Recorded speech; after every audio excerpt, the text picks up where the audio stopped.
Hey guys, it's Wanda and welcome to Crazy Days. We're in the Deep South kitchen and today is a little bit of a pumpkin surprise. Today is Tuesday. It's the first Tuesday of the month and we are doing the shelf stable pantry item challenge. We've been doing this for about 4 or 5 months now, and every first Tuesday all of us get together. There's a whole bunch of creators that show you something to do with shelf-stable items, a recipe that you can make. Mary Ellen over at Prepper Potpourri started this collab several months ago, and if you're interested, look in the link in the description below and it'll take you to the playlist and you can see all the recipes that everybody comes up with. But it's fall, and in fall, what are we going to be making? Something pumpkin. We're going to be using one of Danny's pumpkins. This is the first one he pulled and the stem came off. So without a stem it won't last very long, and it's been sitting in my house for about a week, and you can see it is beautiful and orange and ready. So we're going to steam this and get it ready, and we're going to mash it, and then we're going to add a whole bunch of stuff. In order to steam it, I'm going to cut it in 4 pieces and put it in a pot in a steamer and let it steam for about 15-20 minutes, and then the peelings will just slice off and then I can mash it. Okay, the wind is blowing like crazy. We're using Danny's handy dandy new slicer. Look at that. I'm going to take the seeds out inside.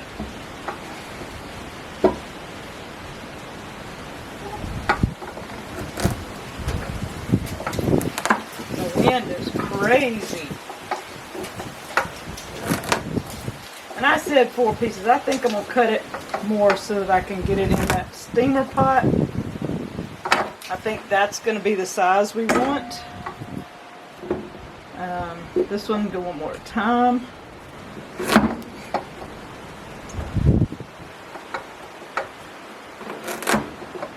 Isn't that nice? Look at that. Beats the heck out of trying to fight with a sweet potato pumpkin. Isn't that crazy? You hear the wind? Now we're back in to take the middles out. And I got to clean up my mess. I'm going to take each piece and take the seeds out like this. Danny will like the seeds. He wants to save seeds. And then I'm just going to cut it in pieces like this and put it in my steamer pot. We're going to see if we can get the whole thing in the steamer.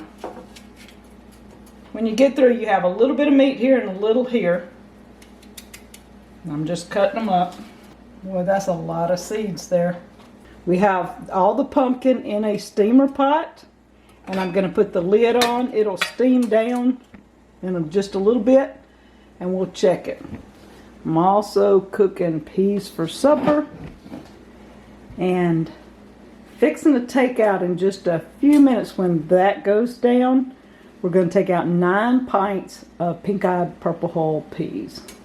Instant gratification versus long-term stability. Now, I'm a good housewife, homestead housewife here, and I can take all these seeds, and pumpkin seeds are very, very healthy for you. I could roast these seeds and we could eat them, or I could roast them and use them in this recipe. Either way, instant gratification, right? But look how many seeds, and I haven't even gotten to all of them yet. I'm just starting.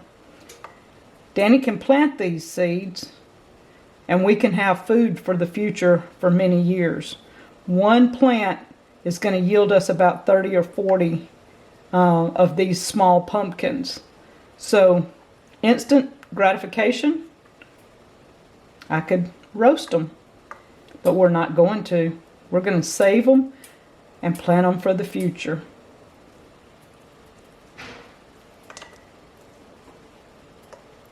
And the chickens are going to enjoy this. While our pumpkin is steaming, we're going to be using some milk, and this is fresh cow's milk. Our friend Barrett brought it, and I'm going to pour about 3/4 of a cup, and it does have some of the cream still on top, so we poured that in there. Milk can be from the cow. That's shelf stable because you can go out and get it every morning. But if you don't have a cow, you can have, don't have a cow, I like that. Anyways, if you don't have a cow, you can use powdered milk, you can use canned milk. There's all kinds of shelf stable milks, any kind of thing that can be used in place. And I went a little above the 2/3, it's a little bit up there, but it's not quite a cup.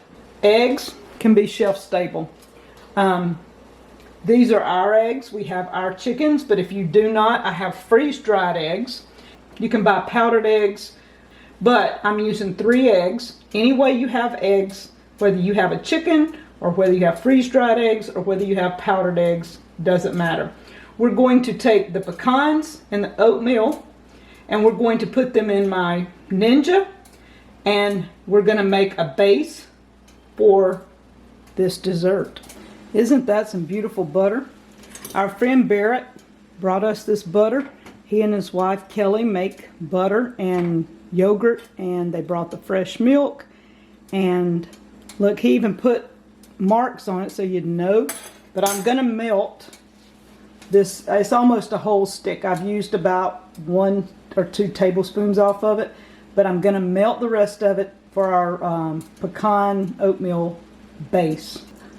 If you don't have a cow, just don't have a cow, and you can't make your own butter, you can buy butter powder, which is shelf stable. You can buy butter and you can can butter, or you can make ghee, which is butter that is canned, but there's a process to it. So look all those up, and butter can be shelf stable. There's lots of ways to have butter long term. For our base, we're using 1.5 cups of oatmeal, and it's the old-fashioned oats. We're using about 1/2 cup of pecans.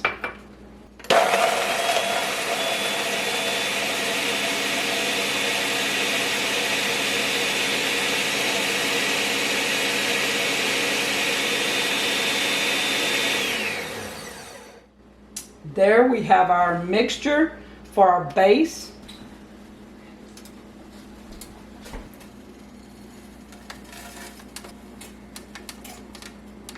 All right. Our pecan oatmeal mixture is just it's a kind of a coarse powder. It's not like flour, but it's mixed up pretty good. Our beautiful butter is going over in there. And then we're just going to mix it. It'll make a kind of a sticky mixture. As the pumpkin mix cooks on it, this will be under the base and it'll kind of brown. And you see it just kind of holds together just a little bit. Not a lot, but enough to make it be a good crumbly crust here. I'm just going to dump this in here. I did not put anything on the pan. I may regret that later, but usually glass cleans up pretty easily. I'm just going to push this mixture all over the place. We're going to try to get a thin layer covered over it. And it doesn't have to be perfect, but we just kind of want a good undercoat, like a crust, only it's a quick crust. We didn't have to make a crust. This is our crust.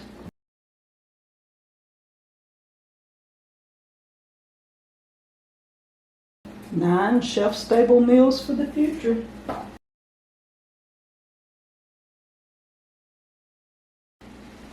And if you don't grow your own pumpkins, there's pumpkin in a can. These are shelf-stable for up to a year. But if you don't have pumpkins and you're not growing pumpkins, hey, grab a can of pumpkin. It works. We'll come back to this in about 10-15 minutes. Give it time to cool off.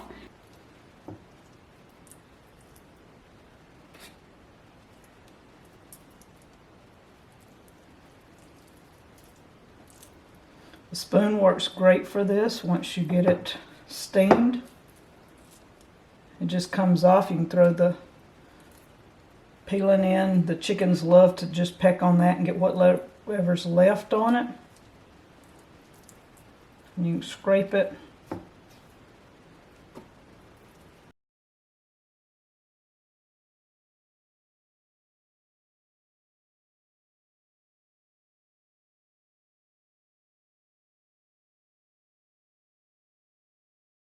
And it is approximately 2 to 2.5 cups of pumpkin, which if you had a can would be a can or a can and a half to 2 cans according to the size can you get. Now we're going to add 3 eggs. We're going to add our milk. And that was about 3/4 of a cup of milk. For flavoring, we're going to add syrup, and I'm going to add about 1/4 of a cup of maple syrup. And someone sent us this maple syrup, and maple syrup is shelf stable.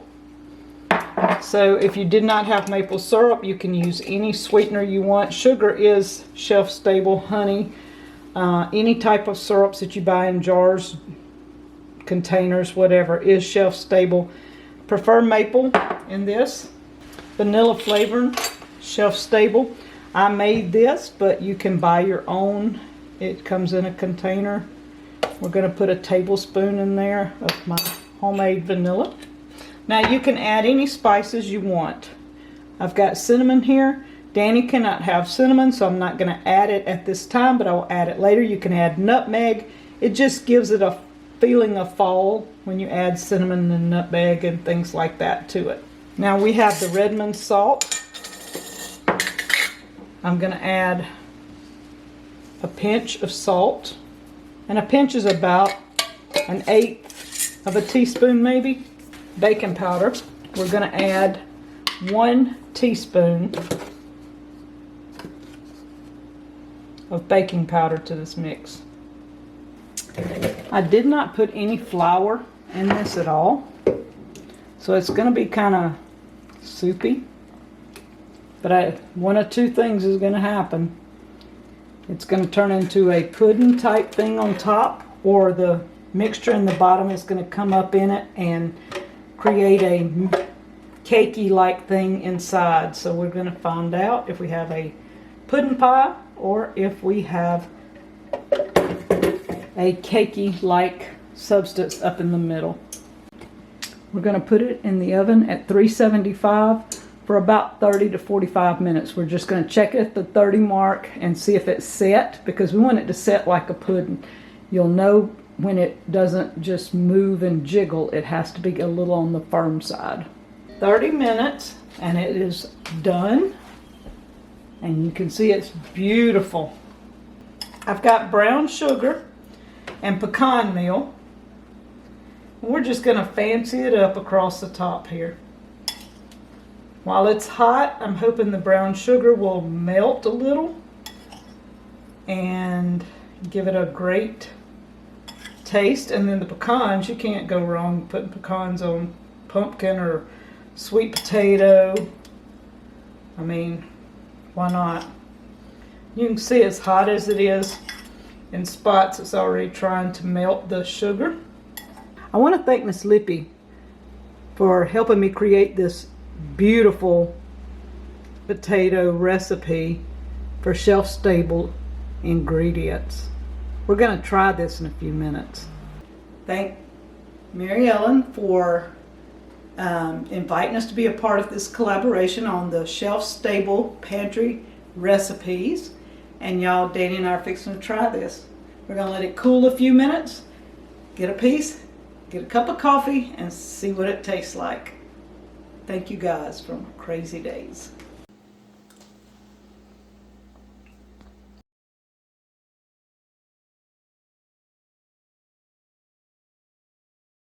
Wow.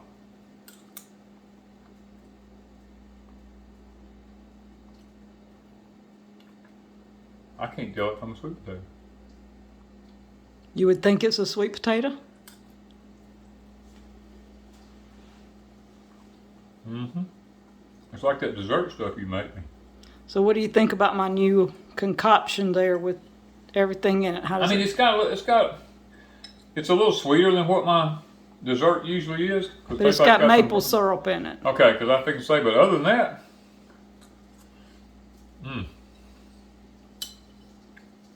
yeah, I can see this a winner right there.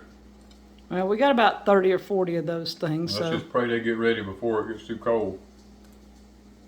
I think they're a winner, don't you? I know it is. I ain't eat yet. I'm eating the dessert first.